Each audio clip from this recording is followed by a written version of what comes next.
everybody, and good morning. Thank you for coming, media, to Page's press conference. I truly appreciate your presence here this morning. I will speak. I will do my speech, and then I will pass the floor to Tan Sri Yong and Tan Sri Sharif after that. Thank you very much.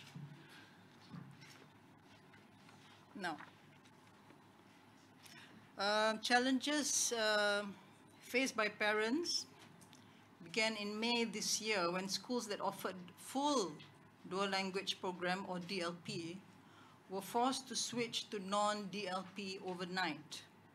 Instructions were given on WhatsApp without the support of anything written officially. Textbooks in English were taken away and replaced with those in Bahasa Melayu or Bahasa Tamil. Parents sought the help of Page when letters of appeal written by the PIBG or PTA chairman were ignored. Finally, we had to go to Parliament to get the order overturned by the Minister of Education. The Minister of Education insists that full DLP schools must have one non-DLP class in the new academic year 2024-2025. If one reads the Surat Perkeliling Ikhtisas SPI Kementerian Pendidikan Malaysia KPM bilangan 3 2020 dated 26 November 2020, there is no such provision. This must stop immediately. We have 3 parents from Convent Bukit Nanas 1 here behind you who went through agony.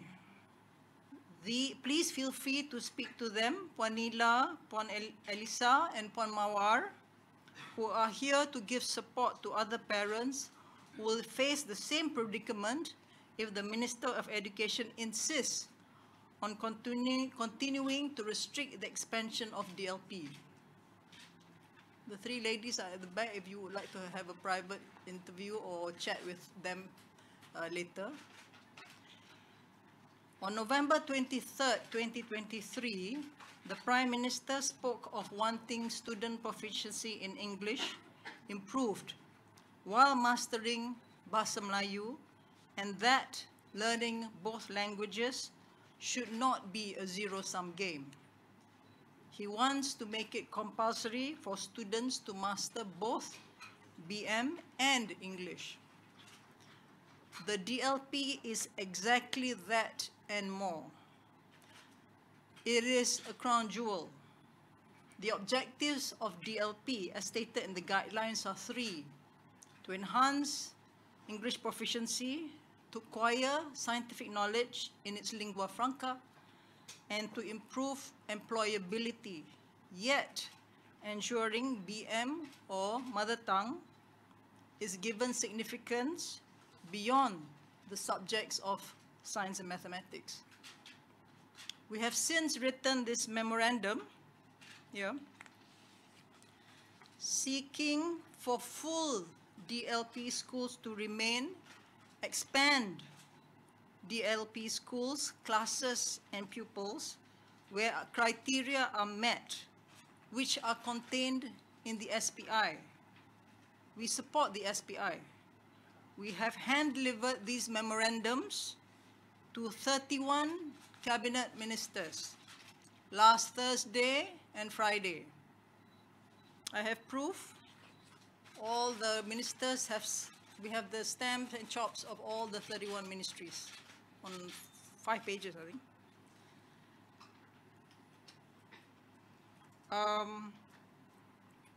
We email the respective SUSK, Setiausaha Sulit Kanan, PTTK, Pegawai Tugas Khas, and SUS Setiausaha Sulit on Saturday. They should have opened their emails this morning. If you have registered your emails, we will kindly forward the memorandums in BM and English, along with a list of a page full of endorsers, our pictorial request, and proof of physical delivery. There are also physical copies of the memorandum at the registration table outside, although limited in number. We have been informed that there will be a cabinet retreat on 17 and 18 January, and one of the topics of discussion will be on education. I hope the media is aware of this and will follow up. We urge the cabinet to table our memorandum at the retreat. We are merely seeking for the existing guidelines on DLP to be strictly adhered to. Do not add further restrictions to undermine the success of DLP. DLP can exist alongside the English language improvement programs that the Minister of Education has in mind. I would like now to introduce you to Page's distinguished guests of honor. I'm truly humbled this morning. Both have worn many hats and continue to wear hats of great importance. Tan Sri Yong Pokon, on my left, is Chairman of Royal Selangor International Sidang Berhad, past President of the Federation of Malaysian Manufacturers, or FMM, a trustee of the Malaysian Institute of Economic Research, or MIA, and a member of the ASEAN Business Advisory Council, Malaysia. The list goes on. But I know Tan Sri Yong from 2015, when he was in the Economic Council, which was tasked by the government to undertake the decline of English proficiency. Hence the birth of DLP. It is not just a program, but a crown jewel. He also took over the reign of the Majlis Penasihat Pendidikan Kebangsaan, or MPPK, 2018 to 2020, where I was a member, when the appointed chairman, Tan Sri Wan Zahid, the late Tan Sri Wan Zahid, started to ail. Tan Sri Yong will speak about the journey of DLP. Basically, Tan Sri Yong will give the private sector viewpoint. Tan Sri Sharif Kasim, on my right, is former Director General of the Treasury, Ministry of Finance, former Managing Director of Khazanah, former Chairman of PLUS, founder member of G25, of which I'm also a member of. Again, the list goes on. Tan Sri Sharif will speak about the importance of the English language, particularly in STEM, and how it will influence jobs, foreign investments, and the economy as a whole. Tan Sri Sharif will give a viewpoint coming from the government sector. So we have a balance today. After both Tan Sri Yong and Tan Sri Sharif have enlightened us, I will take questions from the media if there are any. Tan Sri Yong, you have the floor for 15 minutes, followed by Tan Sri Sharif for another 15 minutes. Thank you very much. Thank you very much, Nazima. I first of all must thank Paige for inviting us to come today. You know, Paige and Datin Nazima, her committee, have been in the forefront all these years, doing and pushing for what is best for the students in this country, regardless of race or religion. I need not go through the advantages of English, the standard of English that a person has. I will also leave that to Tan Sri Sharif. But only to say, from the employer's point of view, there have been many surveys done, and you can search it up yourself. 90% of the employers interviewed that they see English as the language of business.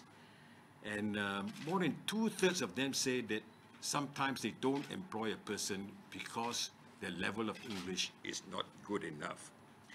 In fact, the government knew this. They have set in the education blueprint. In 2012, the standard of passes was 28%. They want to say by 2025, it's got to be 70%. But 2016, they studied it again. It came down to 27%. So there is not much progress in this area. So no one disputes the importance of Bahasa Malaysia as our national language and is enshrined in the Constitution. But we must know that in today's digital age, English is very, very important. In fact, Datin Azima mentioned about the Economic Council in 2015. One of the arguments we used to say was, just do your Google search, not on your phone, but do it at home in your PC. You search any word, it will tell you how many million pages contain that word. It's an indicator of the extent of knowledge in that particular language. So I searched in 2015 horsepower, all right, and kuasa kuda. There were 33 million pages in horsepower, 0.1 million in kuasa kuda. So that gives you an idea of scale. Last month, I was asked to give a talk to the civil service in Intan. So I searched again. This time, the correspondent figures was horsepower from 33 million has gone to 334 million in English, and in Malay, 2.7 million. So these are the increases in knowledge in just over 8 years. The same set of figures, I chose cancer.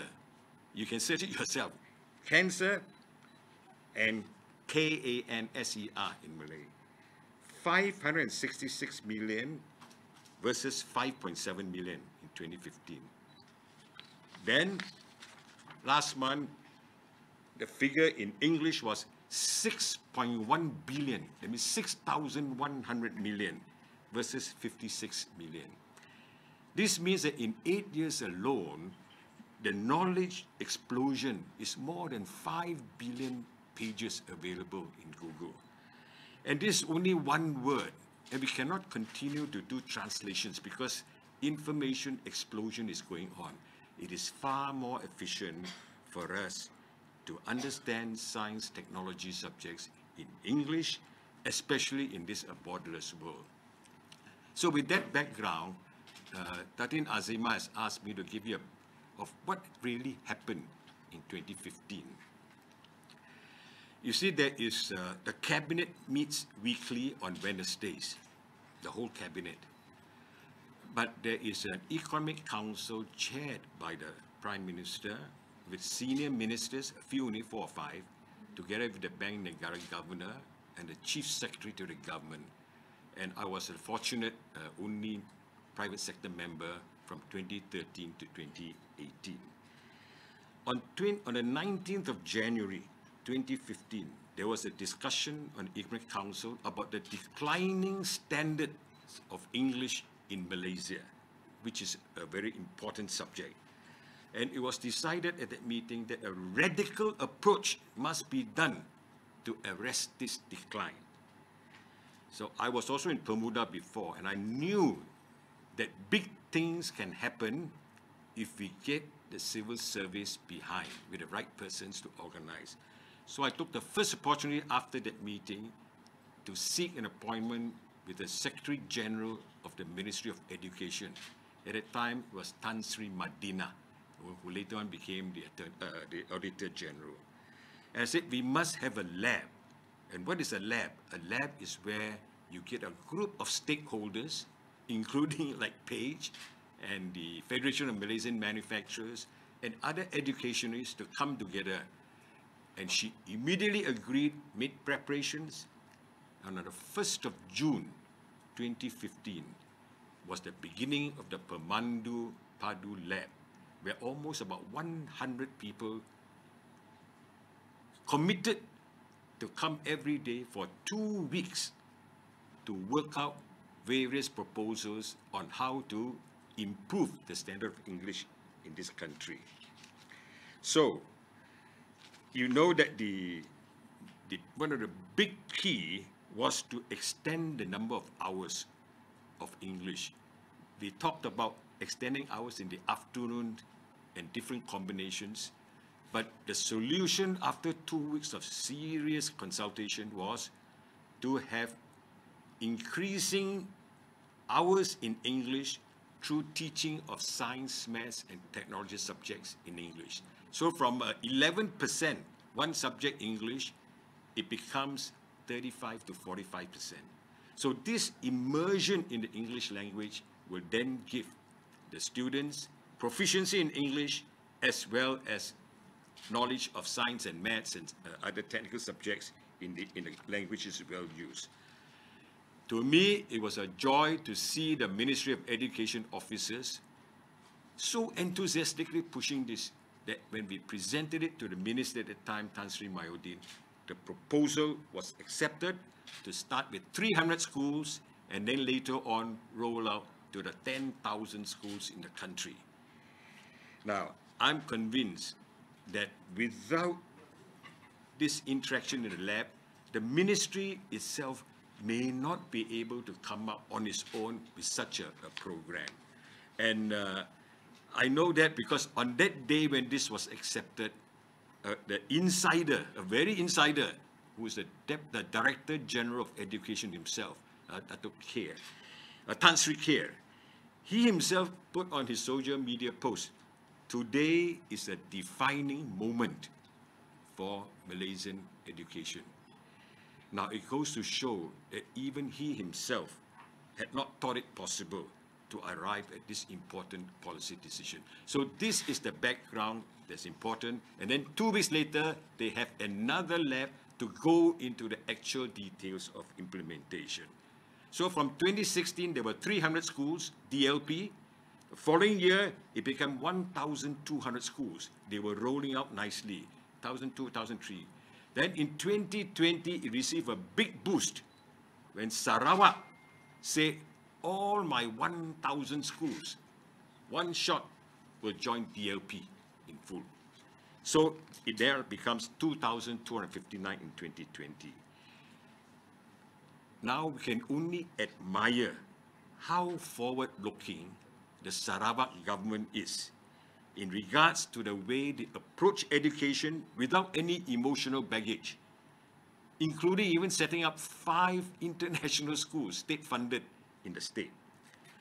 Now for Peninsular Malaysia, in contrast, we come back to today's press conference, and we see signs of some dismantling of this DLP program with new conditions that defy logic and that will certainly deny school-going kids from getting better proficiency in English and STEM subjects.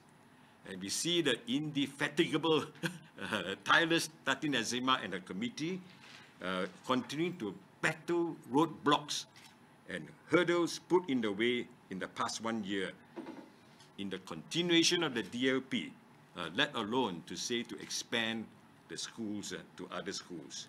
So this is the background, and I'm sure after hearing Tan Sri Sharif, and you can then have questions and answers, and Datin Azima will give you further background on why we are gathered here today to have this press conference. Thank you. Thank you very much, Tan Sri Yong. I'll pass the floor to Tan Sri Sharif.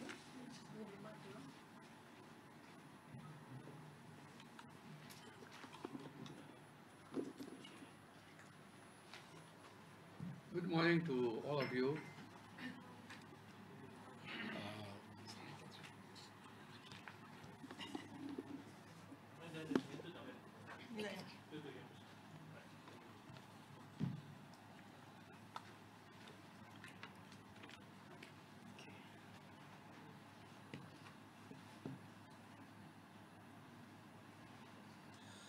Good morning to everybody here. First of all, I would like to congratulate PAGE, P-A-G-E, Parent Action Group on Education, which has played a major role over the past few years, together with support and encouragement and participation from Tan Sri Yong Pokon. As both believe strongly that proficiency in English is very important for especially for our school leavers, because there's no doubt that given the structure of the Malaysian economy, students with proficiency in English will have an advantage over others when they go out into the job market. And I think I've heard employers associations also tell me that when employers interview candidates for jobs, they will test whether the applicant has a working knowledge of English. They don't expect Cambridge or Oxford level of English proficiency, but they say working knowledge of English. That means the reason for that is obvious, because as you know, if you look at the Malaysian economy, we are very much an open economy. Exports and imports account for a large part of our economic activities. Tourism is playing an increasing important role as an export earner. Malaysian companies are establishing branches all over ASEAN. In fact, when I meet my friends at social functions, they say they're traveling. I say, where? Oh, to Indonesia. Somebody will say to Thailand. And it shows that our young executives, are active in the ASEAN region, because ASEAN region as a whole also uses a lot of English, despite the fact that in Indonesia the national language is Bahasa Indonesia, in Thailand the Thai language, but English is becoming widely used because, like Malaysia, they are also becoming more and more international in their economic in their economic structure. And I think in Malaysia, the government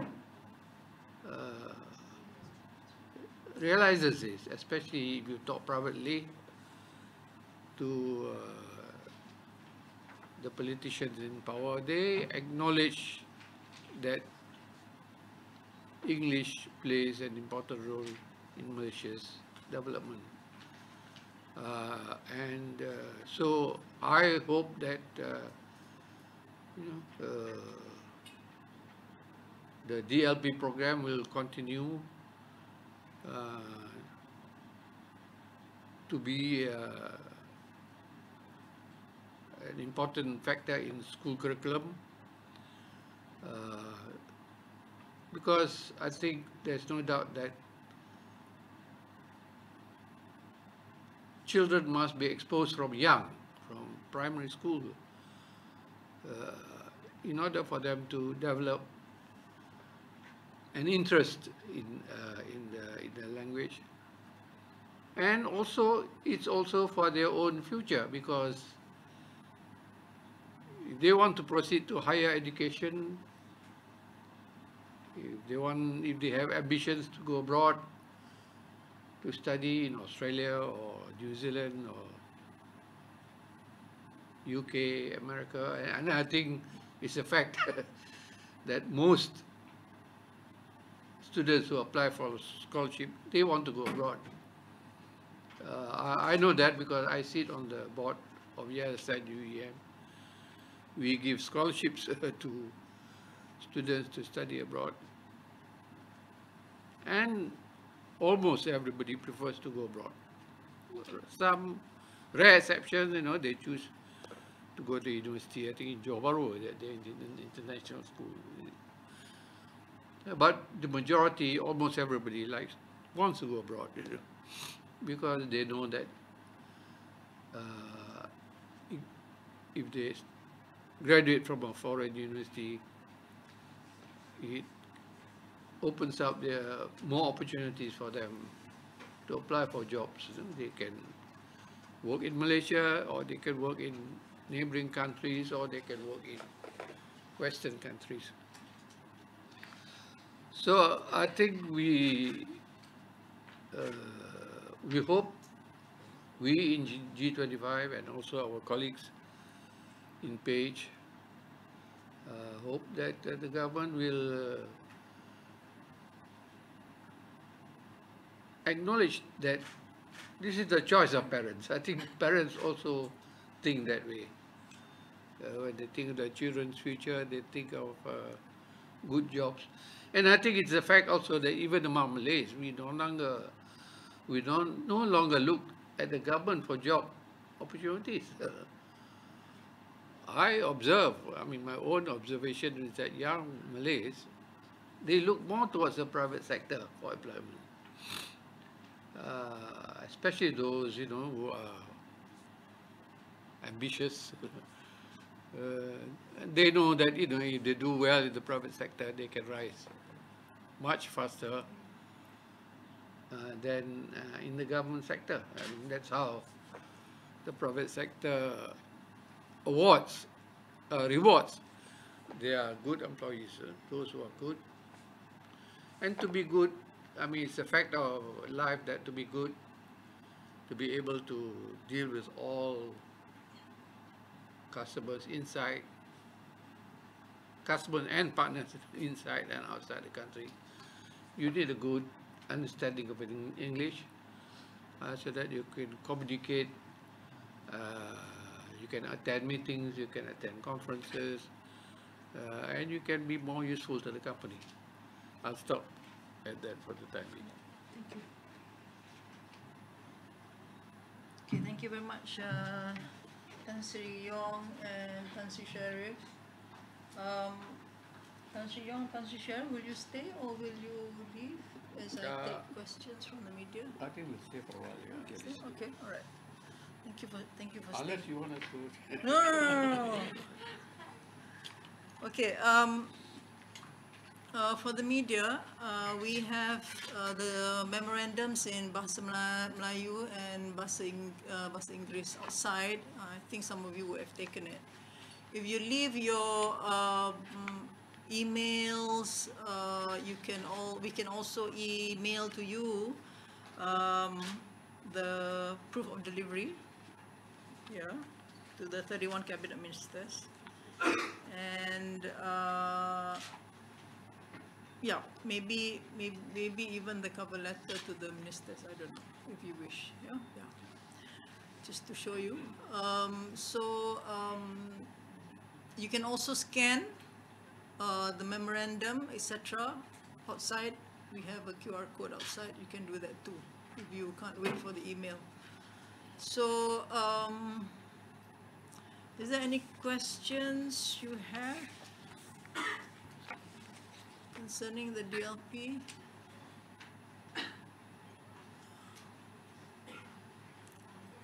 Yes, Sherry from Sinchu. Thank you for coming.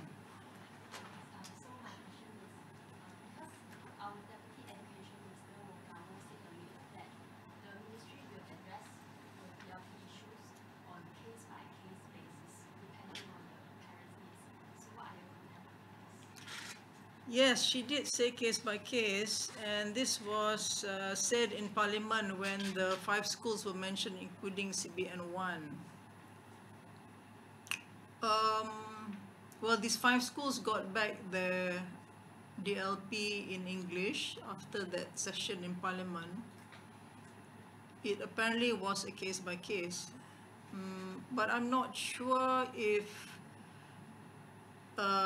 she truly means that, because we noticed that she was still telling, the minister was still telling JPNs that whatever it is in the new academic year 2024-25, you must have a non-DLP class. So this is especially for schools that have full DLP, which means they don't offer non-DLP at all. So the fact that she is very insistent that there is a non-DLP class, for instance, CBN1, there are only 2 classes at every level. So now CBN1 is both classes are DLP. So if she's already saying this coming year, CBN1 has to sacrifice 1 class. 1 class will be DLP, 1 will be non-DLP. So basically, for Standard 1 next year in CBN1, from 100% DLP becomes 50% DLP. You know, because there are only 2 classrooms. And parents are complaining. Yeah, the parents don't want. Well, we assume they don't want that because, you know, CBN and like SK Bukit Damansara down the road and some Tamil schools, they have been giving 100% DLP, you know, they are offering 100% DLP to parents because they have been doing DLP from the start. They have the resources to be 100% DLP, but the minister is still saying she insists on 1 non-DLP. So next coming academic year, if CBN1 doesn't fight, for instance, they will end up with one DLP class, 1 non-DLP class, under duress. Parents are forced. So basically, this case-by-case thing is very superficial and it's just rhetoric. You know, so let's see if it's really case by case. Let's see, let's take CBN1, whether it's going to happen in 2025, whether the parents will continue to have to be a full DLP class, or if the minister insists that there will be 1 DLP, non-DLP. In the past, what's happened with CBN is that when parents want non-DLP, which is a minority, they will be guided to CBN2 because there are 2 schools in Konongan Bukit Nanas, CBN1 and CBN2. CBN1 is full DLP, and CBN2 they have one non-DLP and 1 DLP. Is it 2 classes also, right? CBN2 has 2 classes, 1 DLP, none. So parents who go to CBN1 and they want non-DLP, they're guided to CBN2. That has been the practice, and nobody complains. But suddenly, the minister says CBN1 must have 1 non-DLP. So it may seem trivial, but next year, this academic year, if it happens, CBN1 will have 1 DLP, non-DLP. And when these classes go up, in 6 years' time, you will find from 100% DLP school, it becomes a 50% DLP school. To me, that is not an expansion. It is a contraction. And it is a contraction which appears to be a deliberate attempt to kill DLP.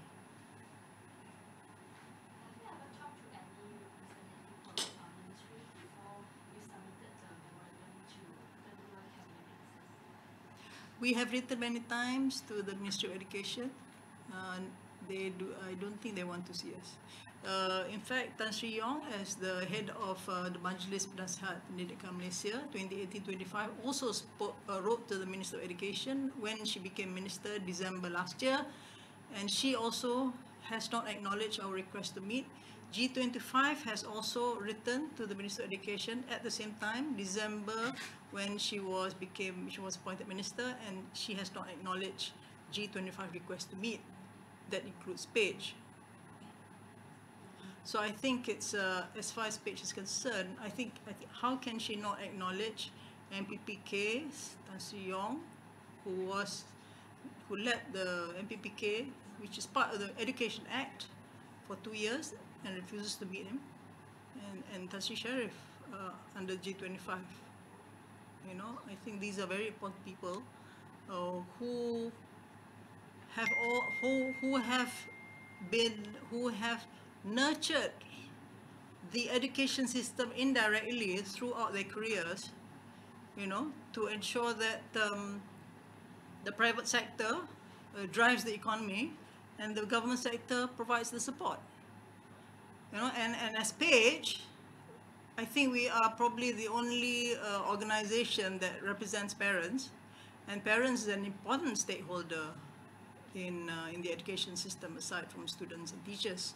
And how can we not give it an audience with the Minister of Education? If the Minister of Education had been more accommodating we wouldn't have had to be doing this. Okay, Sherry? Any other questions? Hi. Hi, Anesti. Mandy, finally we meet. I just wanted to check if there's any update on the condition of the schools that is in Perak and also Penang that you guys previously mentioned that there have been issues dealing with the full DLP implementation. So I think as far as Ipoh is concerned, the schools, the present standard ones are allowed to continue because initially the Perak schools were told that they were going to assess, give the students the BM assessment, and they're going to split the classes in January. But because the parents fought hard, they have been able to retain the English until they finish school. You know, so that was very difficult for the parents. You know, so this was based on the statement by the minister in Parliament. She said that those who are in the LP now can continue. But it's not. But they again, Ipoh and everybody else, Perak and everybody else will be affected if she continues to insist that there is a non-DLP class in full DLP schools in March when the new academic year begins. So we want her to stop insisting that there is a non-DLP class in full DLP schools because parents do not want it, and also it's not in the guidelines. We are fine with the guidelines. We want her to follow the guidelines and not add on all these restrictions. And if you go through the memorandum, the other thing that has been added on is that when a school applies for DLP, the criteria in the existing guidelines says the school must meet the GPMP of Bahasa Malaysia for Form 5 and the equivalent of Standard 6. Okay, so the criteria says the school has to meet this national average for BM, or they must show peningkatan over 3 years in BM. Then they can apply for DLP. But what the ministry is doing now, they're putting aside these standards, these 6-year-old kids who can barely read and write. They are assessing for their Bahasa Melayu. Can you imagine that? I think that's really cruel. So based on the students' assessment of BM, the school will decide who goes to DLP and who goes to non-DLP, ignoring parents' choice. Parents' choice is the spirit of the dual language program. You know? So the parents decide, I want my child to be in DLP or non-DLP, the school has to accommodate. The school cannot turn and say, we don't care what parents say, because it's a criteria. It's a main criteria in the guidelines. So you see, we are actually only asking for the guidelines to be adhered to and not things added on like non-DLP and assessing 6-year-olds for BM. I think that's really cruel. And how the children are being assessed for BM, the parents don't know. And how is it that when the BM assessment is given, students are equally split? So what is the benchmark for your BM assessment? You know, imagine you test 60 children, 30 go into one class, 30 go into DLP, 30 go into, but what is your cutoff point? You know, so it's a big question mark as to how children. Well, whatever it is, we don't want this assessment to carry on. We think it's just so cruel to do this on 6-year-olds who can barely read and write. And also, just to give you an idea, Sarawak is 100% DLP, the primary schools. Penang wants 100% DLP schools. And I think some KL schools are 100% DLP. They want to continue with this 100% DLP status. because this is the ethos and the culture of these schools, you know. And there are only a handful of these full DLP schools. We don't know how many because it's a big secret. And I don't think there are many. So why just don't fix what's not broken. Just allow it, you know, allow it. Because that is the ethos and the culture of the schools. Allow it. And these schools have already met the BM criteria at school level anyway. So why impose further restrictions on these students? Okay, so if you look at our memorandum, we have there's a lot of words, although we tried to keep it down to 2 pages, but you know, you can see that we have a list of endorsers. This was just done over a few days, and I think I'm quite proud of it because I think we have almost 40 endorsers. You know, it was literally done only in a few days. And then the pictorial page at the back actually summarizes what we would like to see the cabinet act upon. It's just a request for the cabinet to act on, that's all. It's very simple. Basically, it's just saying keep to the existing guidelines and don't introduce any restrictions and put parents under duress and force parents to decide force parents to accept non-DLP classes which they don't want in the first place. Okay, I think the other thing also is that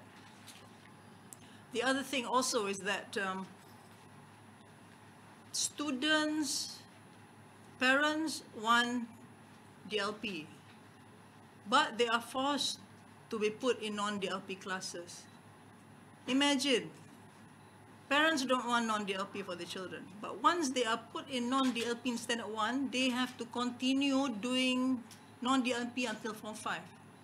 I think this is really cruel, because in the first place, the kids can't read and write. And based on the B assessment, the school decides whether you are DLP. Basically, you are doomed. You know, the 6-year-old BM assessment, the kid is actually doomed if the child does not do well in the BM assessment, because the child will be in non-DLP until Form 5. Can you imagine that? I think that's really cruel. And students who have been, this is from parents, students who have been in non-DLP from Standard 1 to Standard 6, if they want to switch to DLP in secondary school, they have to wait for vacancies. Meaning, students who, for instance, go to residential schools, say in that school, maybe 5 students get accepted to residential schools in Form 1, then only 5 spots are open for these non-DLP students to go to DLP. I think that's really good. So I think what the government should be doing is, if the school is poor in BM or needs intervention, provide it. But don't take DLP away from them. It's not going to make any difference. You know, if if you know that the child's BM session is poor, provide some intervention programs for the child. But don't deprive the student of DLP. Very simple. Okay, so we want. So our request for action are very simple. 5 main requests: maintain full DLP schools like CBN. Respect parents' choice, which is the spirit of DLP. Expand the number of DLP schools, classes and pupils. Just to give you an idea, there are about 1,600 primary schools offering DLP out of almost 8,000 schools. Okay, out of 1,600 schools, primary schools offering DLP, 1,002 is Sarawak schools. So basically, Sabah and Peninsula, you have only 348 primary schools offering DLP. 348 divide by 348, you divide by the total number of schools, take away Sarawak. Basically, There are only 5.3% primary schools offering DLP. I think this is really pathetic. Only 5.3% of primary schools in Sabah and Peninsula offer DLP. I think this is really terrible. This is really terrible. You know, I think Tan Sri Yong, when we formulated DLP, we were looking at 2,500 DLP schools. Yes. Well, the whole number of schools was 10,000. We do not expect all of them, but certainly the 2,005 was a possible target. But as you said earlier, Sarawak itself is more than 1,000, you know. 1,200. So this is how the Sarawak government is going to be very progressive, and we need to find a way to arrest this trend and start back again this DLP rather than making it smaller and smaller.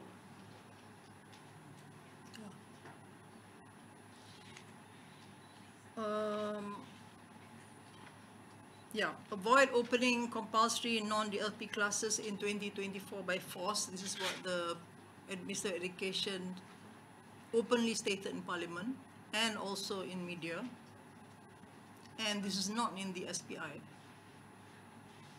And lastly, there seems to be some miscommunication within MOE, the state education departments and the district education departments and schools as to how the DLP should be implemented.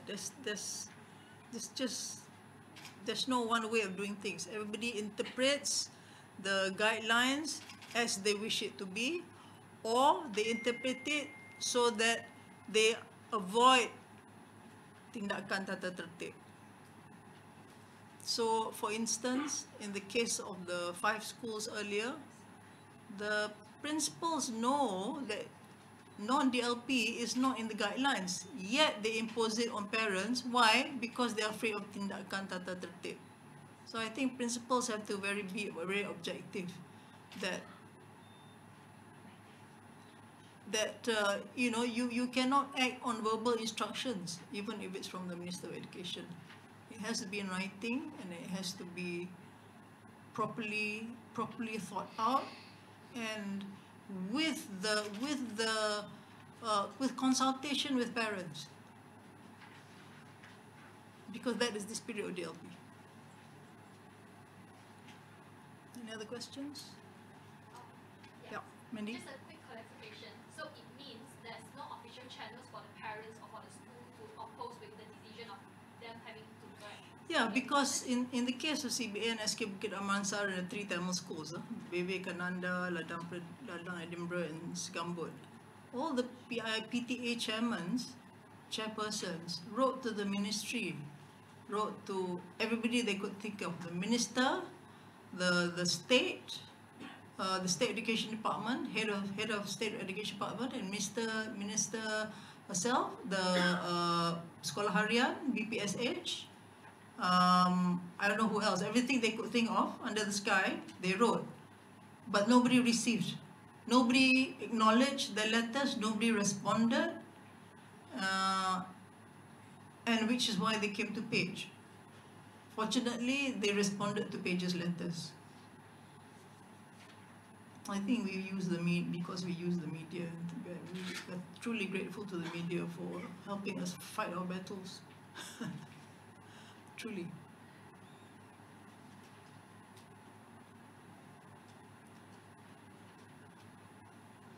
Okay. So I think our memorandum is quite clear.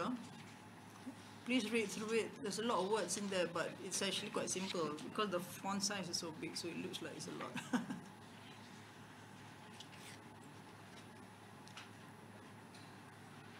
Okay, it's almost 11. Oh, sure, okay. Group photo, Ashri? Yeah. Group photo. I'm going to give you a prize.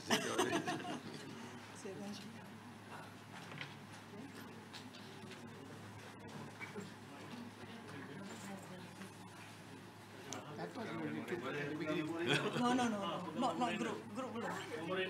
Memorandum. Okay. Ashri boleh pegang tak? Boleh pegang, semua orang pegang. Tunjukkan yang ada nampak tadi tu apa? Ada? Satu lagi yang belakang tu. Oh, yang tu, yang kat belakang. Oh, yang ni. The picture. Baru nampak ya. Okay, this is the proof of the delivery chop-chop kementerian. Oh, so okay, 1, 2, 3 like that lah. Chop-chop kementerian. Okay.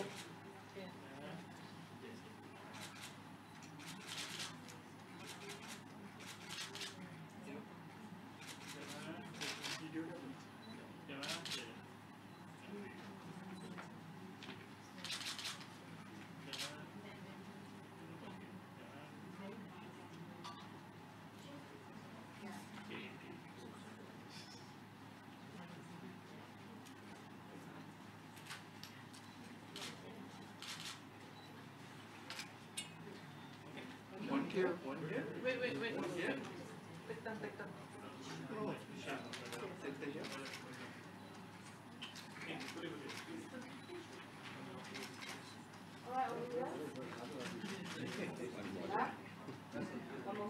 Oh. We have all money.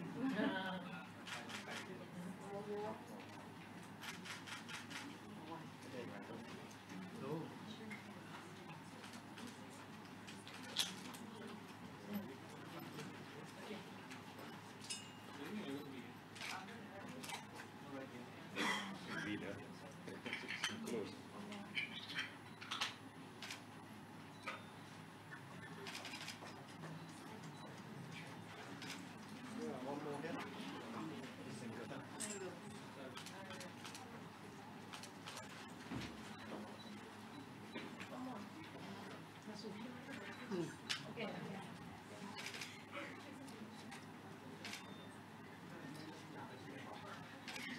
Thank you. Okay, the PJ has ended. The press conference has ended. Thank you very much for your Thank you for coming. And please eat some.